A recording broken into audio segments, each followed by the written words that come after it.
as close as you can get to going to another planet without leaving this one.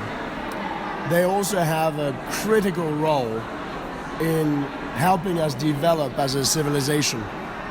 So it makes them both exotic to visit, beautiful spaces that are unlike anywhere else on the planet, but also the first line of defense to a changing climate. As such, I find them to be incredibly fascinating and riveting places to explore.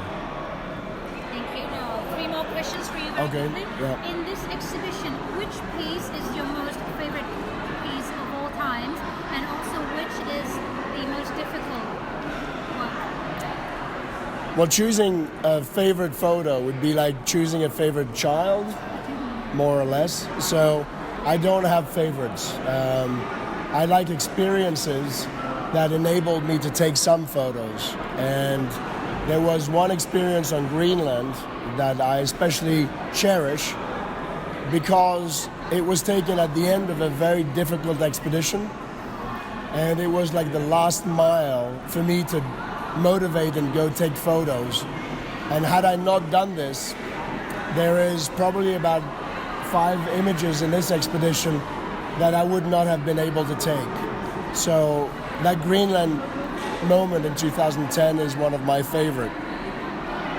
The other question was what? Which piece is the most difficult piece to take? Well, I mean, finding yourself photographing Polar bear. a hungry polar bear is always a challenge.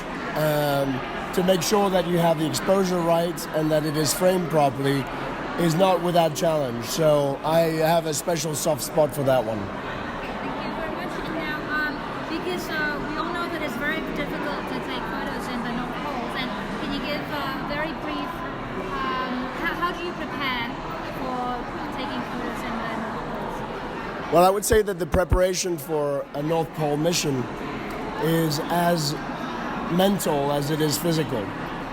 The physical aspect goes without saying. You need to be in good shape. But the mental aspect is what's going to help you succeed.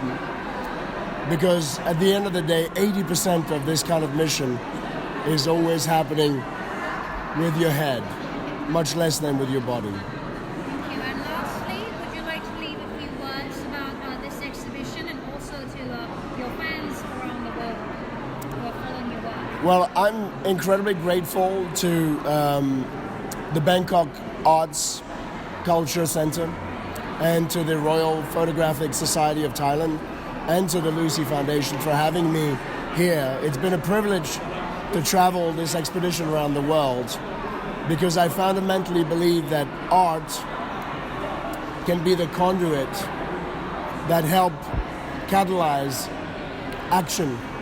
It's the link from the heart to the mind. And in order to care, we need to love.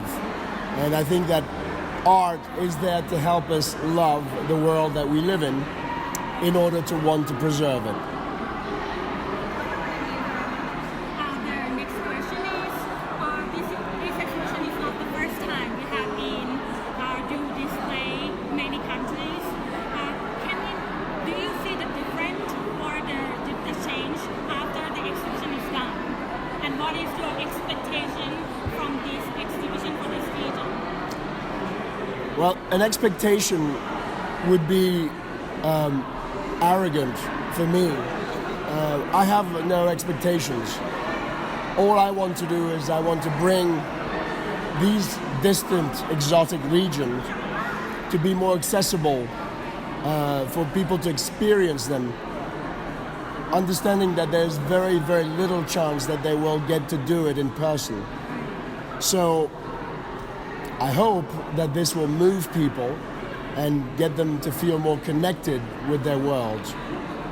Next to that is the message of what they can do in order to help preserve it, and more importantly, the role that these places play in helping to preserve humanity. Because in the end, it's not about the planet, it's about us. And so this is just a way to help us connect